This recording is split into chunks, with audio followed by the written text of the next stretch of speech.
Con la ayuda de Dios, hoy seguiremos con la exposición consecutiva del Evangelio de nuestro Señor Jesucristo según San Marcos, capítulo 12, versículos del 13 al 17.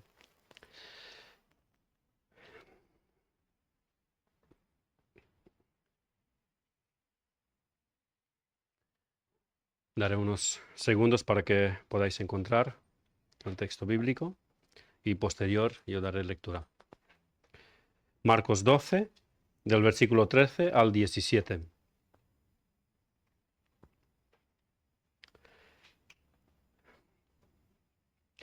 Y le enviaron algunos de los fariseos y de los herodianos para que le sorprendiesen en alguna palabra.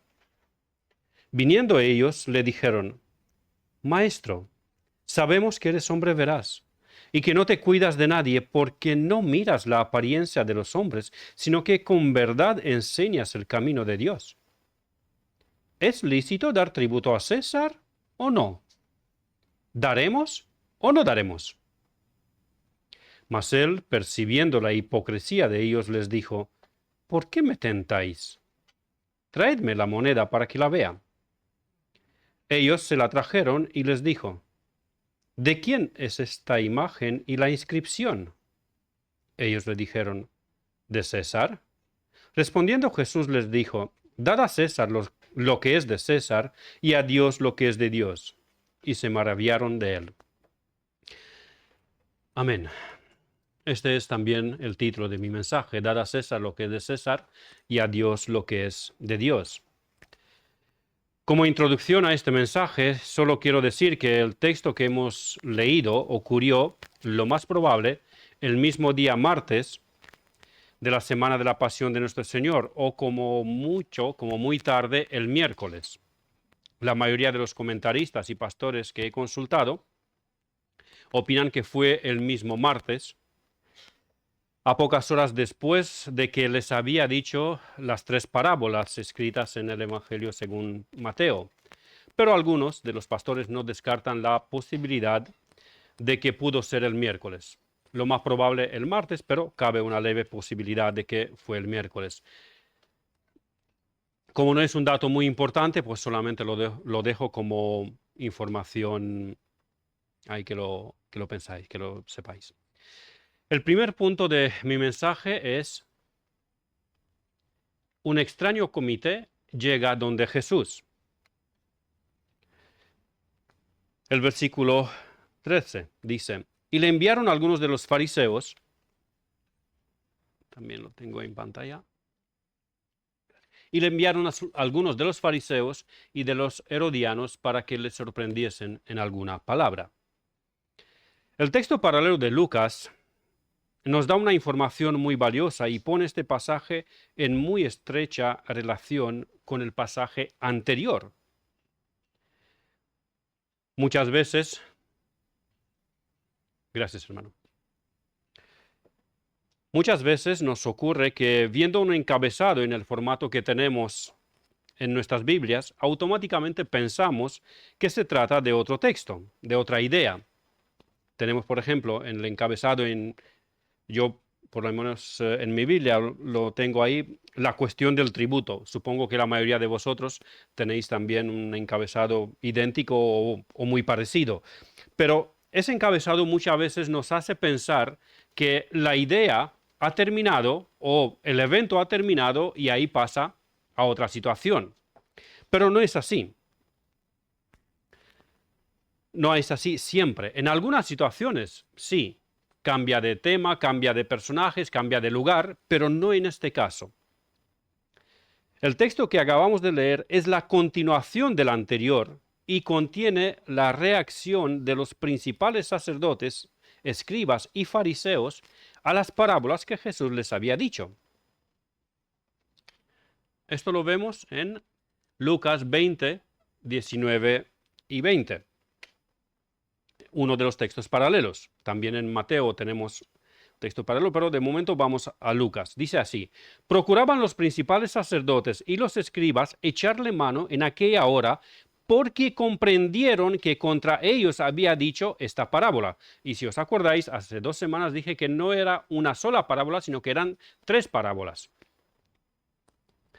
Pero temieron al pueblo, y acechándole enviaron espías que se simulasen justos a fin de sorprenderle en alguna palabra para entregarle al poder y autoridad del gobernador. La reacción de los líderes religiosos es muy violenta, muy colérica, muy ferviente y al mismo tiempo hipócrita y astuta. ¿Por qué? ¿Por qué esa reacción tan fuerte? Quedaron extremadamente molestos, enojados con las parábolas que Jesús les había dicho. ¿Qué parábolas? ¿Alguien se acuerda de esas parábolas? Aquellos de vosotros que habéis seguido mi consejo de hace 2 semanas y leísteis las parábolas de Mateo 21, 28 al 22, 14, estáis algo más en tema. Los demás, pues, os lo habéis perdido. Los líderes religiosos, molestos en gran manera por la purificación del templo y todo el ministerio del Señor Jesucristo en general, le habían preguntado sobre su autoridad. Y le habían dicho, ¿con qué autoridad haces estas cosas y quién te dio autoridad para hacer estas cosas? ¿Qué cosas? La limpieza del templo, donde Jesús desaprobó, desautorizó la venta de animales, el cambio de monedas en el lugar del templo, donde los principales sacerdotes, los escribas, los fariseos y saduceos sí habían dado permiso. Y ahora, poco antes le habían preguntado a Jesús, ¿con qué autoridad haces tú esas cosas? Nosotros dimos la aprobación para esto y vienes tú, un carpintero, para decir que no. Si nosotros dijimos que sí, y nosotros somos la máxima autoridad, ¿quién eres tú? ¿Quién te crees? Jesús, sabiendo que no preguntaron con un interés genuino por la autoridad, sino con la intención de desacreditarle, les contestó que solamente si ellos contestarían una pregunta suya, él también contestaría la de ellos. Y les preguntó sobre Juan el Bautista y si su bautismo era de Dios o de los hombres, es decir, si Juan había sido un profeta de Dios o no. Y ellos le contestaron que no sabían, porque pensaron que si reconocerían que Juan había sido profeta de Dios, Jesús les recriminaría por qué no le creyeron. Y si dirían que Juan no había sido profeta de Dios, sus vidas estarían en peligro. ¿Por qué?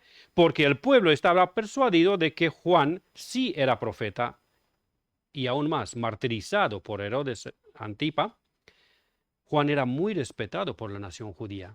Era un mártir, era alguien muy respetado, muy apreciado por el pueblo. Y que vengan ahora los líderes religiosos y que digan, no, Juan no era profeta. Sus vidas corrían peligro si se habrían arriesgado de afirmar esto. Aunque Jesús no les contestó directamente sobre su autoridad, sí que les contestó por medio de su pregunta. Si ellos hubieran reconocido que Juan el Bautista era un profeta de Dios, Jesús les hubiera dicho, ¿por qué pues no le creísteis? ¿Por qué pues no le creísteis? En Marcos 11:31. Esa era una opción. En otra ocasión les dijo, la primera expresión en otra ocasión les dijo no pertenece al texto bíblico, es un error, no tenía que estar en la cita. A partir de vosotros enviasteis mensajeros a Juan, ahí empieza la cita bíblica. Dice así en Juan 5:33 al 38. Vosotros enviasteis mensajeros a Juan el Bautista se refiere, y él dio testimonio de la verdad, pero yo no recibo testimonio de hombre alguno, mas digo esto para que vosotros seáis salvos. Él era antorcha que ardía y alumbraba, y vosotros quisisteis regocijaros por un tiempo en su luz. Mas yo tengo mayor testimonio que el de Juan, porque las obras que el Padre me dio para que cumpliese, las mismas obras que yo hago, dan testimonio de mí, que el Padre me ha enviado. También el Padre que me envió ha dado testimonio de mí. Nunca habéis oído su voz, ni habéis visto su aspecto, ni tenéis su palabra morando en vosotros, porque a quien él envió, vosotros no creéis. Pasaje curioso. En este pasaje de Juan capítulo 5, Jesús resalta que hay tres testimonios que confirman y respaldan su autoridad: Juan el Bautista, las obras de Jesús y el testimonio del Padre. Habían muchas evidencias de la autoridad con cual Jesús hacía lo que hacía y decía lo que decía. En otra ocasión les dijo que también su enseñanza daba testimonio de él como Mesías, el Hijo de Dios. Así que había por lo menos 4 testimonios que validen su autoridad. Pero los líderes religiosos no estaban dispuestos a razonar, escudriñar, reconocer algo. Ellos ya habían resuelto dar muerte a Jesús, porque les acusaba de hipocresía religiosa, desaprobaba la manera en la cual supuestamente servían a Dios, les denunciaba públicamente su avaricia, etcétera, etcétera, etcétera.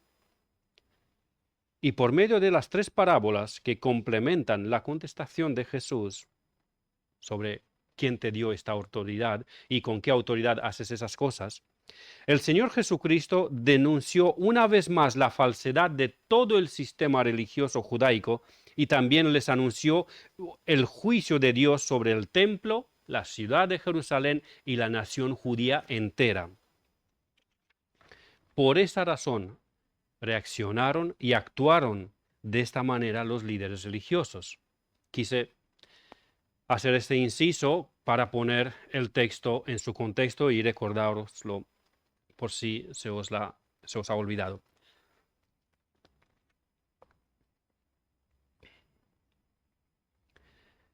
Lo que son capaces de hacer es extremadamente sorprendente. Me refiero a los líderes religiosos. Y para entenderlo en su magnitud de perversidad, malicia e hipocresía, necesitamos mirar los 2 textos paralelos al nuestro. Mateo 22, 15.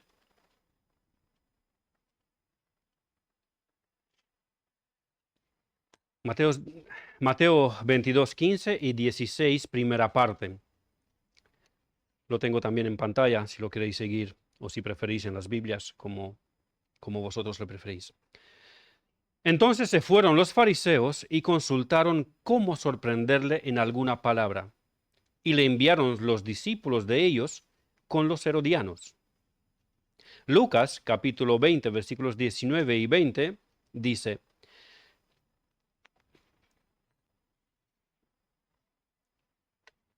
también está en pantalla, procuraban los principales sacerdotes y los escribas echarle mano en aquella hora, porque comprendieron que contra ellos había dicho esta parábola, pero temieron al pueblo, y acechándole, enviaron espías que se simulasen justos, a fin de sorprenderle en alguna palabra, para entregarle al poder y autoridad del gobernador.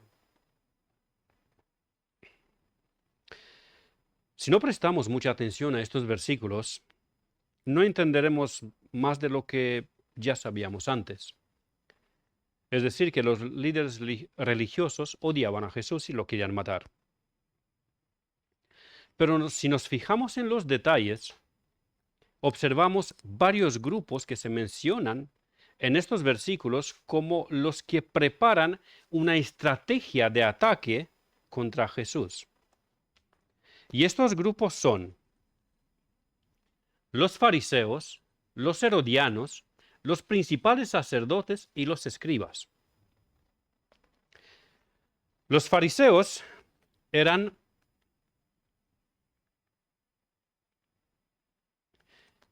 el sector religioso conservador. Ayunaban 2 días a la semana, daban diezmo de las especies más comunes.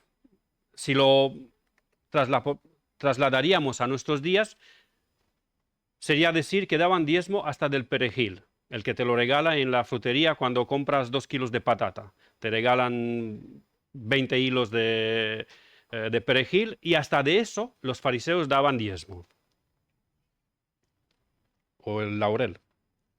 Los fariseos eran los conservadores, los defensores de la ortodoxia del judaísmo, los guardianes de la ley, como se creían y les gustarían que sean considerados. Los herodianos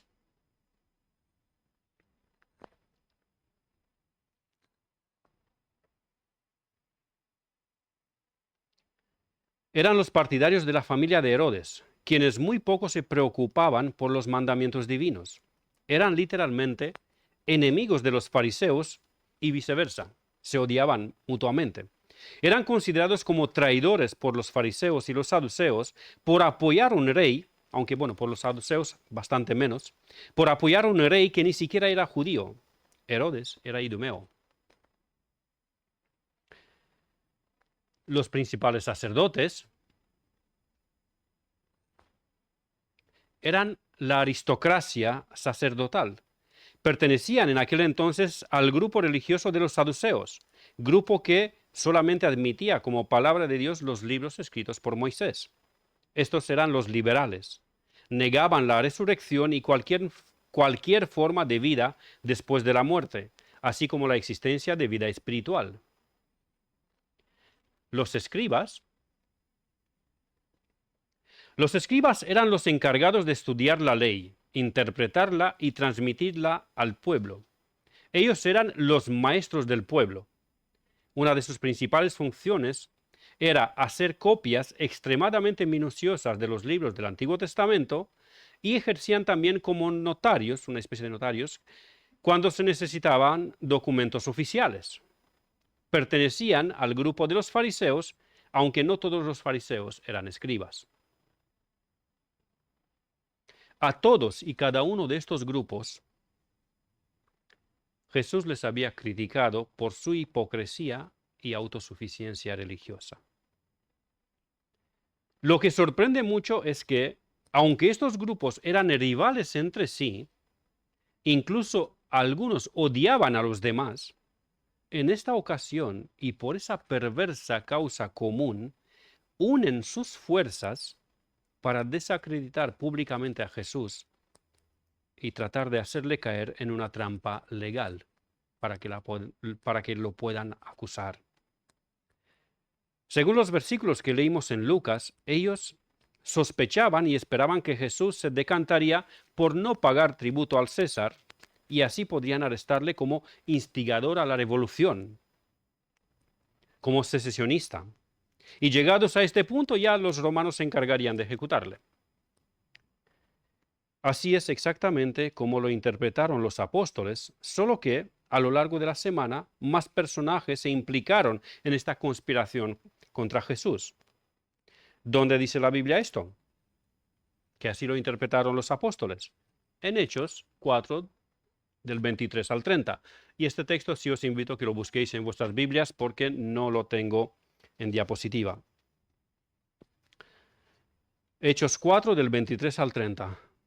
Y por favor, lo que dijo el pastor antes sobre los móviles, tomarlo en serio. Que siguen sonando móviles en la iglesia. Salvo que es una emergencia de vida o muerte, por lo demás, silenciarlos.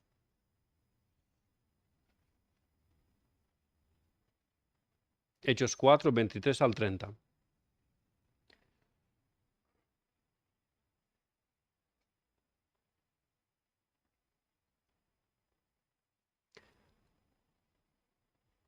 Los versículos que son relatados, aquí la historia que es relatada en estos versículos ocurre justo después de que Juan y Pedro fueron liberados después de haber sido encarcelados por los principales sacerdotes bajo la acusación que predicaban en el nombre de Cristo.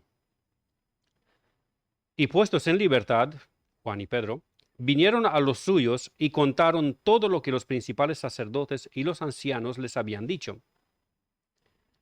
Y ellos, habiéndolo oído, alzaron unánimes la voz a Dios y dijeron: Soberano Señor, tú eres el Dios que hiciste el cielo y la tierra, el mar y todo lo que en ellos hay.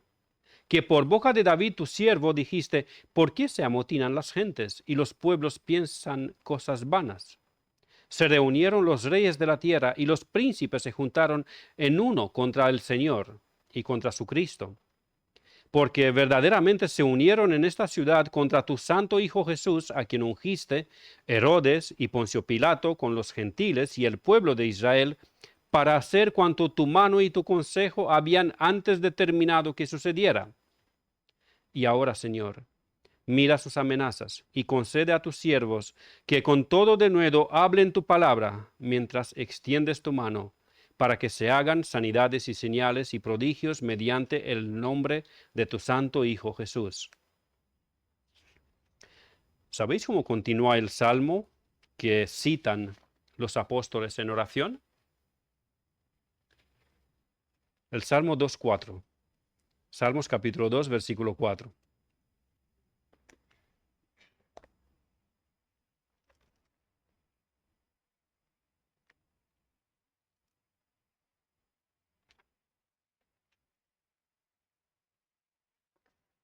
Voy a leer desde el versículo 1 para que así veamos que son los versículos que los apóstoles citan en su oración. Salmos, capítulo 2, desde el versículo 1 en adelante. ¿Por qué se amotinan las gentes y los pueblos piensan cosas vanas? Se levantarán los reyes de la tierra, y príncipes consultarán unidos contra Jehová y contra su ungido, diciendo, rompamos sus ligaduras y echemos de nosotros sus cuerdas. Y ahora la respuesta de Dios. El que mora en los cielos se reirá. El Señor se burlará de ellos. Esa es la reacción de Dios contra el complot que hacen contra su ungido. Para esto, para romper sus ligaduras y echar de ellos las cuerdas, es decir, por negar la soberanía de Dios, por tratar de matar al ungido de Dios, los líderes religiosos le enviaron ese comité para hacerle a Jesús caer en una trampa. De ahí mi título de este primer punto del mensaje, un extraño comité que llega donde Jesús. Este comité era formado por discípulos de los fariseos y herodianos. Lucas los clasifica directamente como espías que se simulasen justos, pero que se quedarían pronto descubiertos ante la sabiduría de Jesús. Los discípulos de los fariseos eran probablemente los encargados de presentarse como los que estaban preocupados por la justicia y la legalidad moral y espiritual del asunto del tributo romano, mientras los herodianos estaban ahí para intimidar a Jesús, si se mostrarían públicamente como herodianos, o a lo mejor se quedaban ocultos y solamente estaban ahí para coger el testimonio y posteriormente a la caída, a la esperada caída de Jesús en la trampa, arrestarle si él se declararía en contra del pago del tributo. Así llegamos al segundo punto. ¿Una falsa adulación o verdadera? Los discípulos de los fariseos, probablemente fueron ellos los que hablaron y se presentaron como justos y preocupados por el asunto del tributo, de la legalidad del tributo. Antes de la pregunta sobre el tributo, le hacen una adulación. La vemos en nuestro texto, en en Marcos 12, versículo 14. Volvemos a buscar en Marcos capítulo 12, versículo 14.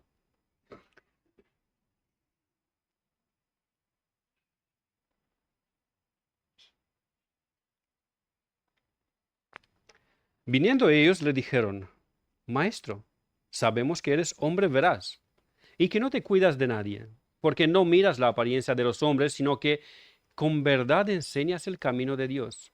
¿Es lícito dar tributo a César o no? ¿Daremos o no daremos? Miremos un poco lo que estos reconocen y aprecian. Aprecian mucho, aparentemente, de Jesús. Reconocen a Jesús como un hombre veraz.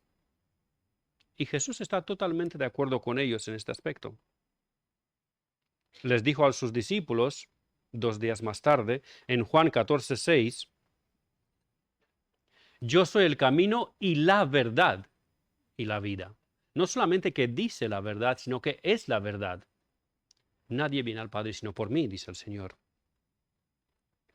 No solamente que Jesús es veraz, No solamente que siempre habló con verdad, sino que Jesús, siendo Dios, es la verdad. Es decir, una definición que dimos en el discipulado, todo lo que Él dice, todo lo que Él es y dice, define la verdad. Y todo lo que no se ajusta con la persona y la palabra del Hijo de Dios es falsedad y mentira. Repito, todo lo que Él es y dice define la verdad. No solamente que es verdad, sino que Él define la verdad. Y todo lo que no se ajusta con la persona y la palabra del Hijo de Dios es falsedad y mentira.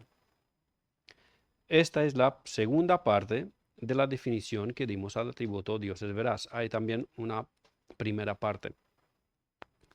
Los fariseos adulan también la valentía de Jesús y su imparcialidad. Le dice, no solamente sabemos que eres hombre veraz, sino que no te cuidas de nadie, porque no miras la apariencia de los hombres.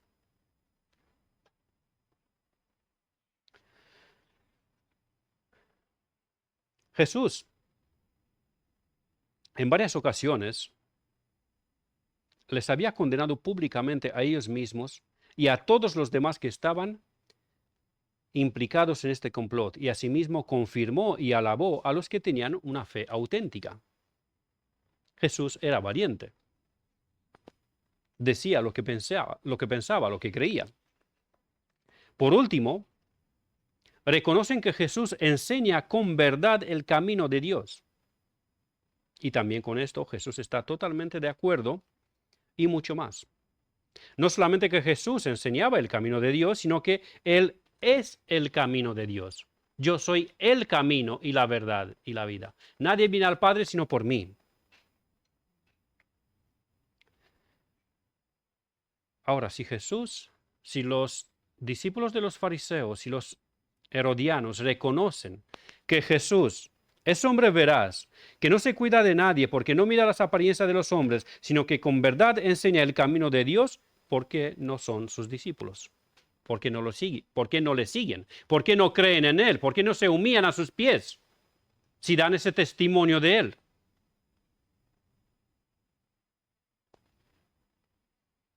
Llegados a este momento, permitidme aplicar el contenido de este versículo y su enseñanza. Y primeramente me voy a dirigir a los hermanos. Hermanos, nosotros nos llamamos cristianos, es decir, seguidores de Jesús, ¿no? Seguidores de Cristo. Lo que los fariseos afirmaron con respecto a Jesús debería ser aplicable a nosotros hoy. Las personas que nos rodean, aunque son incluso enemigos nuestros, y lo son mientras pertenecen al reino de las tinieblas, esas personas, aunque son nuestros enemigos, espiritualmente hablando, deberían poder decir que somos hombres veraces, valientes en denunciar el pecado, valientes en apreciar la fe y la virtud. Deberían poder decir que somos imparciales y que enseñamos con verdad el camino de Dios. Porque somos cristianos, seguidores de Cristo. Y si esto se dijo de Cristo, se debe poder decir de nosotros también. Si no, en algo estamos fallando.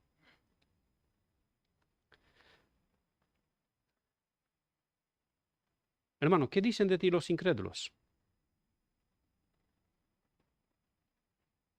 Recuerdo que en una ocasión nuestro pastor comentaba que fue a buscar a un hermano en su trabajo y que los compañeros de trabajo de este hermano le conocían más bien por un apodo que le pusieron. Le llamaban el Canitas. Supongo que no es necesario explicar por qué le pusieron ese apodo.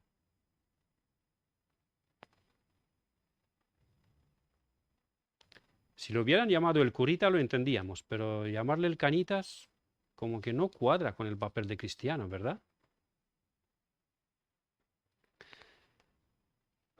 Os doy otro ejemplo. Tengo un compañero de trabajo, tocayo de mi hijo, se llama Jonathan, un nombre precioso para poner a vuestros hijos. Significa don de Dios. Ese compañero se presenta como cristiano bautista de hace años, pero habla con muchísimas palabrotas. Y le pregunté, oye, tío, ¿cómo es compatible una cosa con la otra? ¿Sabéis qué me contestó?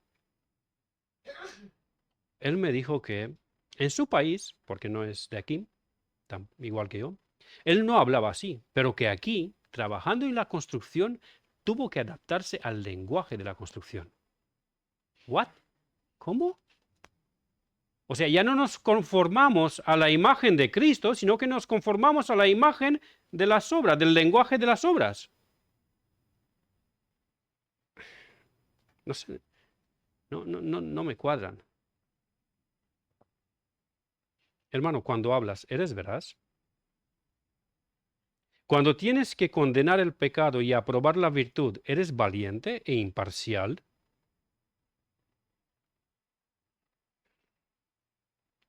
Una última pregunta para que te examines tú, hermano. Cuando hablas de las cosas de Dios, ¿con verdad enseñas el camino de Dios o enseñas lo que se enseña en tu congregación, aunque se te ha mostrado claramente que la palabra de Dios enseña algo diferente? Os voy a dar también un ejemplo positivo, porque no hay solamente ejemplos negativos de cristianos. Hace años me comentó un hermano que antes de que él se convierta, antes de que el Señor le convierta, había otro evangélico en su trabajo. Y como sabéis que ocurre de costumbre, pues los compañeros intentaban hacerle burla, reírse de su fe, ¿no? Que, ¿cómo vas a creer tú en la Biblia y en Dios y todo eso? Era en los tiempos del comunismo. Y en un momento dado, interviene uno, medio borracho, porque estaban después del trabajo, ahí cuando compartían, y les dice, oye, que sepáis que yo he sido evangélico. Lo que os dice ese es correcto. No sigáis mi ejemplo, pero sí haced lo que os dije. Hay también creyentes que se toman en serio el testimonio cristiano.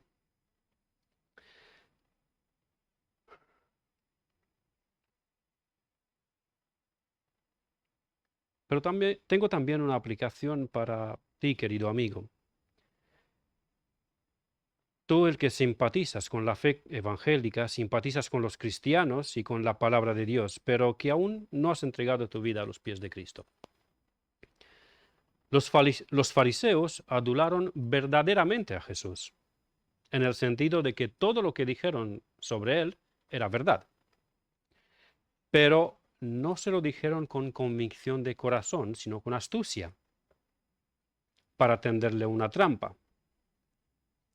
Ahora, te digo a ti, reconocer la verdad sobre Jesús, la Biblia y la fe cristiana no es suficiente.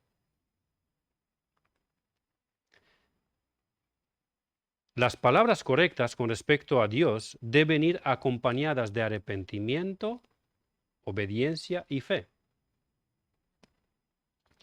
Querido amigo, no te sirve de nada reconocer que Jesús es el único camino al Padre si tú no sigues y andas en este camino.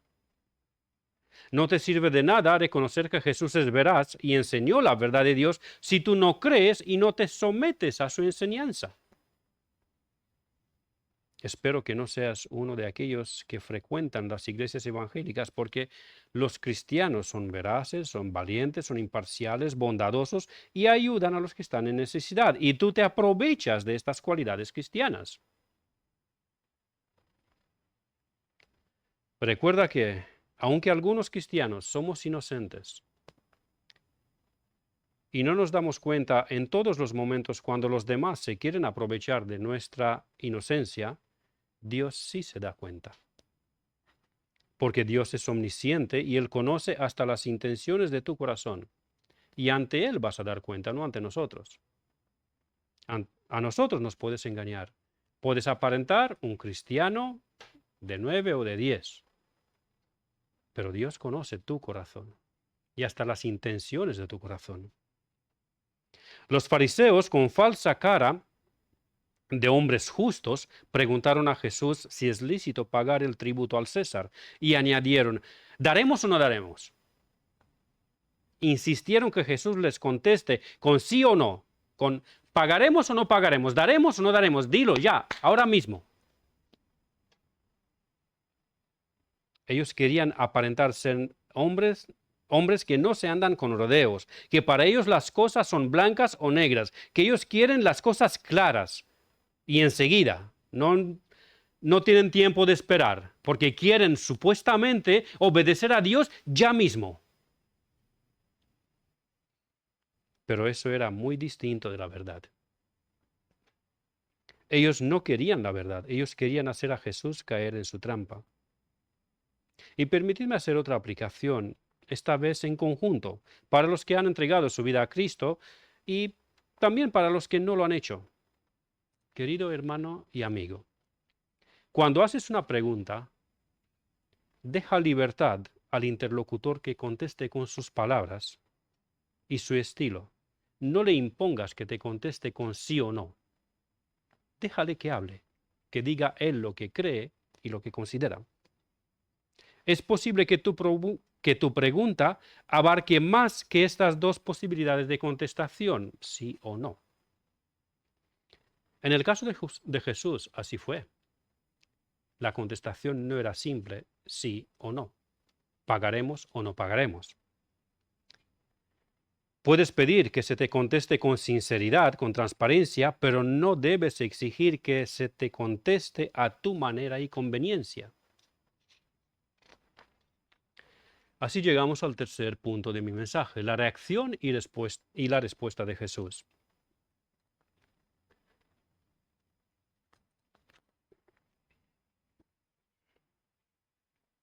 La tenemos en Marcos 12:15. Mas él, percibiendo la hipocresía de ellos, les dijo: ¿por qué me tentáis? Traedme la moneda para que la vea. No recuerdo ahora muy bien si en el texto de Marcos o de Lucas les llama una vez más por su apellido. Hipócritas. ¿Por qué me tentáis, hipócritas? Eso era el apellido de los fariseos y los herodianos. El inicio del versículo a mí me da a entender que Jesús no tuvo la necesidad. Lo que voy a decir ahora os puede parecer medio blasfemo, pero escuchadlo con atención. Como dijo el pastor la semana pasada, de momento guardad las piedras y si es luego, usadlas. El inicio del versículo a mí me da a entender que Jesús no tuvo la necesidad de que su naturaleza divina comunique a su naturaleza humana la verdad de la intención con cual los fariseos le hicieron esta pregunta. ¿Por qué digo eso? Dice así: mas él, percibiendo la hipocresía de ellos. Recordemos que aunque Jesucristo era una sola persona con dos naturalezas indivisibles e inseparables, la divina y la humana, las dos naturalezas no se mezclaban ni se condicionaban. En ciertos momentos, la naturaleza divina de Cristo comunicaba a su naturaleza humana ciertas cosas e informaciones. Pero no olvidemos que también la misma palabra de Dios nos dice en Lucas 2:52 que Jesús crecía en sabiduría y en estatura y en gracia para con Dios y los hombres. Jesús crecía en sabiduría. Por supuesto, se refiere a la naturaleza humana. Como Dios era omnisciente, pero como hombre crecía en sabiduría, así como crecía en estatura. Recordemos que nuestro Señor tuvo que resistir también toda tentación de Satanás como hombre, como segundo Adán y no como Dios. Considero necesario hacer esta aclaración de que no fue necesario que Jesucristo use su conocimiento divino, sino que como hombre perfecto, sin pecado, percibiendo la hipocresía de ellos, les dijo: ¿por qué me tentáis, hipócritas? Para nuestra enseñanza y esperanza, para que los que somos algo más inocentes y que fácilmente caemos en algunas trampas de las personas astutas, aprendamos de nuestro Señor y crezcamos en sabiduría, como Él lo hizo durante su niñez y durante su juventud. Jesús no cayó en la trampa que le pusieron los fariseos y herodianos, sino que percibió la hipocresía de ellos. Aprendamos nosotros también a distinguir entre personas que con interés genuino quieren saber, quieren entender algunas cosas de nosotros y por eso nos preguntan, y aquellas que, para burlarse, provocarse o tendernos una trampa lo hacen. Esto con respecto a la reacción de Jesús. A continuación examinaremos la respuesta, el contenido de la respuesta. Volvemos a la misma cita. Mas él, percibiendo la hipocresía de ellos, les dijo: ¿por qué me tentáis? Y le digo que no recuerdo si en Marcos o en Mateo o en Lucas les llama por su apellido. Jesús pide que le traigan la moneda que era para el pago del tributo. Traedme la moneda para que la vea. Y se la trajeron. Era una moneda de circulación común. Ellos se la trajeron y les dijo: ¿de quién es esta imagen y la inscripción? Ellos le dijeron: de César. ¿Tiene alguien una moneda para darme? Se la voy a devolver.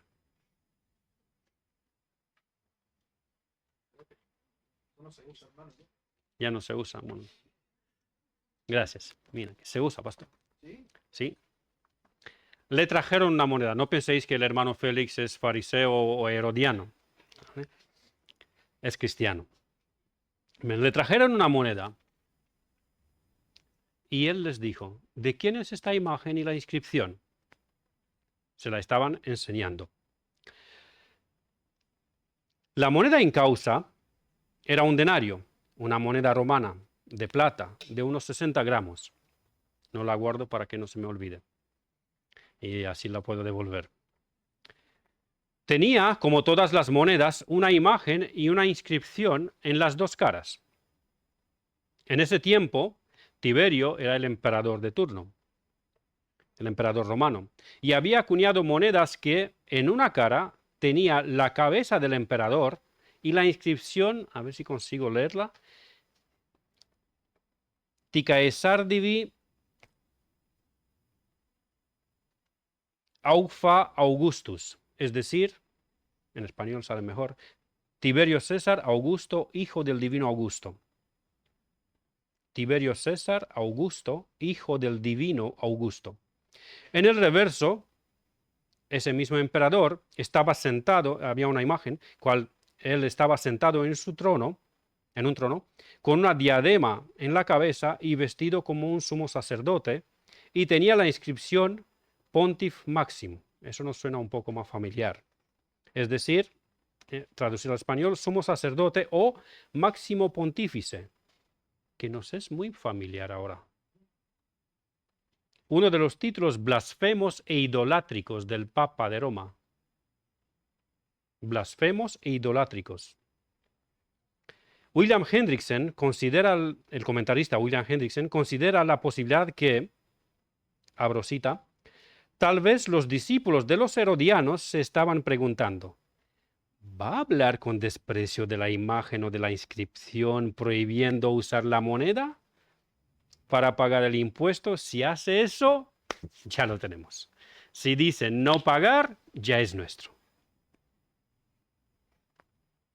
Por otro lado, los discípulos de los fariseos podrían estar pensando, sigo con la cita, aparte del horror de exigirnos el pago del impuesto, la sola aparición de la imagen en la moneda no es una transgresión del segundo mandamiento cuando dice no te harás imagen. Y la inscripción, la leyenda, no es una blasfemia cuando dice que Tiberio César Augusto es hijo del divino Augusto y en la otra cara pone que es el máximo pontífice. ¿No es esto una blasfemia contra Dios? ¿Va a decir Cristo, pagad el tributo con esa moneda, porque era la única moneda con cual se podría pagar el tributo? Probablemente los fariseos también se frotaban las manos. Si dice que tienen que pagar, ya es nuestro. Ya nos encargamos nosotros. Se apartarán de él todos los nacionalistas entusiastas. Fin de la cita. Si Jesús habría contestado que ellos, como ellos querían, con pagaremos o no pagaremos, hubiera caído en la trampa de ellos. Si hubiera dicho pagaremos, perdería popularidad porque muchos de sus seguidores consideraban el pago del tributo una ofensa a la nación y otra aún mayor a su religión y Dios. Incluso podría perder la vida si algunos celotes lo oían. Y si diría no pagaremos, también podría perder la vida por instigador contra el imperio. Pero Jesús no cayó en la trampa de ellos, sino que mostrándoles la moneda les preguntó, ¿de quién es esta imagen y la inscripción? Y ellos le dijeron, de César. Y ahí Jesús contesta con una sabiduría magistral. Perdón. Vale, tenía la cita de Hendrix en pantalla y no lo sabía. No me percaté. Perdón. Dad a César lo que es de César y a Dios lo que es de Dios. Y se maravillaron de él. Con esta contestación, Jesús les dice que se debe dar la honra y la obediencia que le corresponde al gobierno de turno, como gobierno establecido por Dios, y la honra, gloria y obediencia absoluta a Dios, el creador de los cielos y la tierra. De esto podemos aprender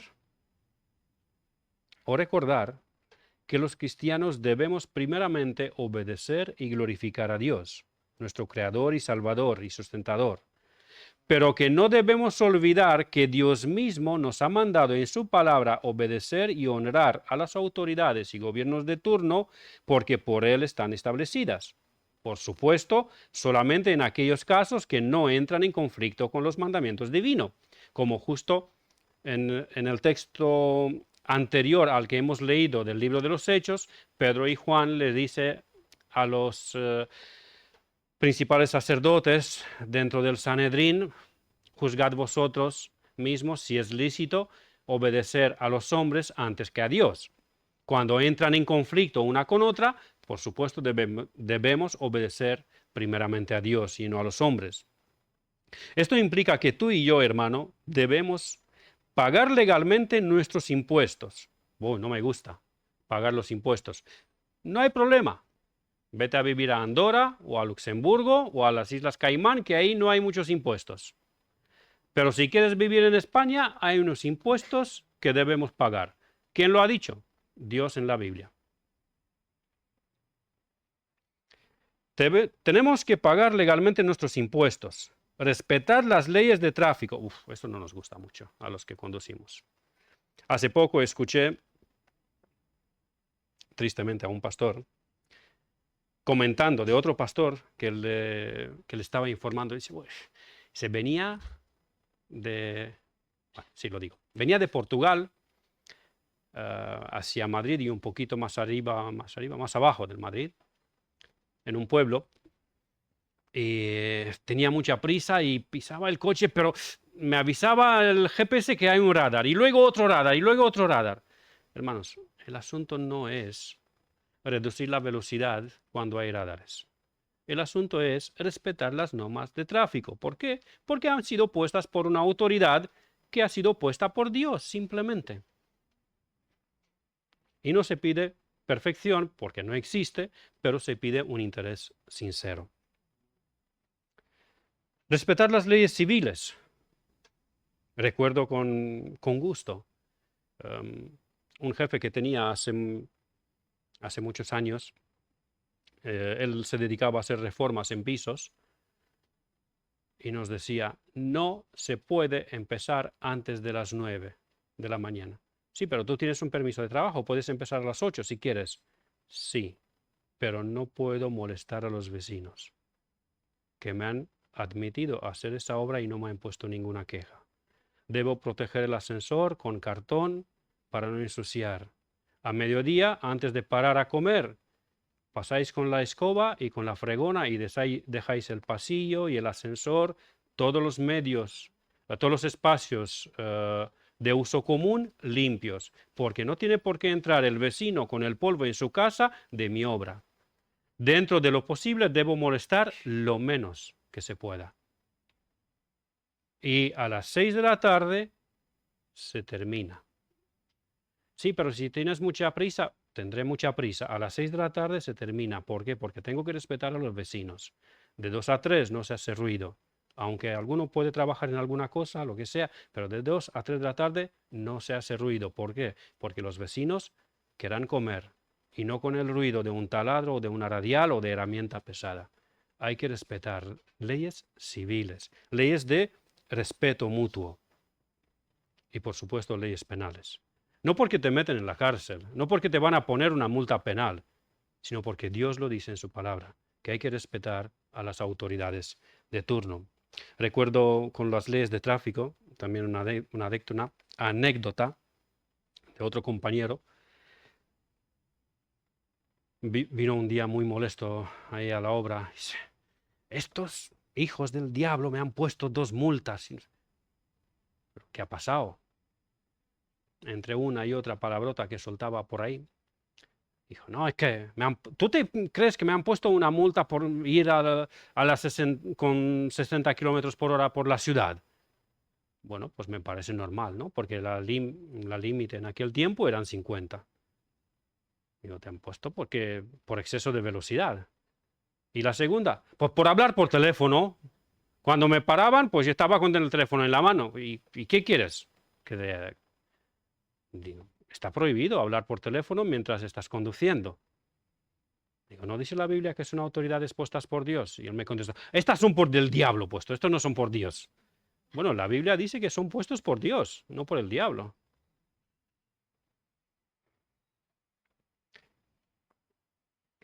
Hermanos, tenemos que tomarnos en serio. No nos gusta. A mí no me gusta pagar los impuestos. Pero Dios lo dice y me esfuerzo a hacerlo. No me gusta muchas veces respetar las normas de tráfico. Me refiero a la velocidad. Por ejemplo, cuando vamos a Ciudad Real, una carretera nacional recta, pasan 2 coches a la semana por ahí. Digo, ir a 90, digo, no tiene mucho sentido. Pero la norma dice eso. Si no, pues me vaya a Alemania, que ahí no hay muchos límites de velocidad. Ahí se puede ir hasta 200. Pero estoy en España, hay unas normas, el indicador pone tal velocidad, por la razón que sea, pues me debo esforzar ahí. Que alguna vez se me pasa un poco el pie de pisar el acelerador. No es mi intención de pasar por alto la norma.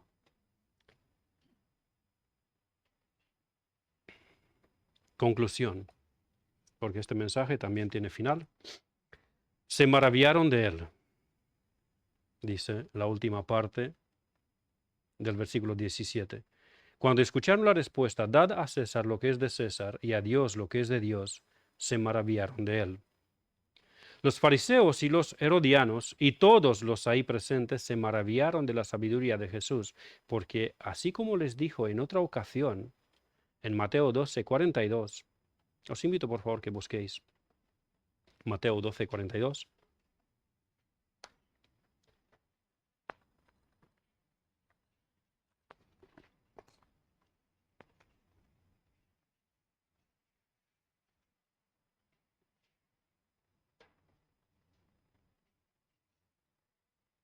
Es otro texto en cual el Señor Jesús condena a los fariseos por la falta de arrepentimiento e hipocresía religiosa.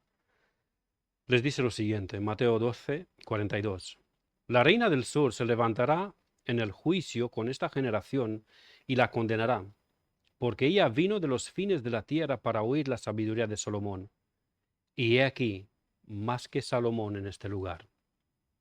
Uno más sabio que Salomón, el hombre más sabio que había existido antes del Señor Jesucristo.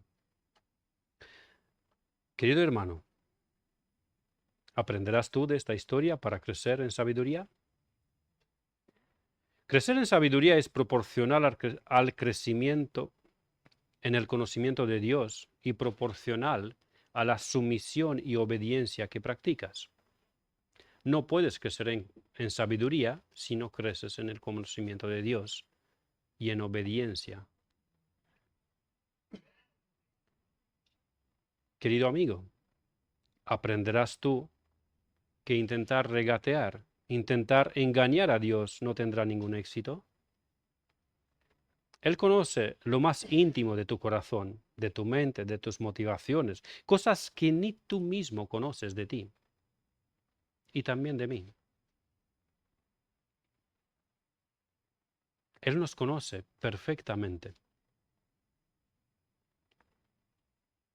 Quiera Dios que su palabra obre en nosotros y dé fruto para su gloria. Amén. Pastor.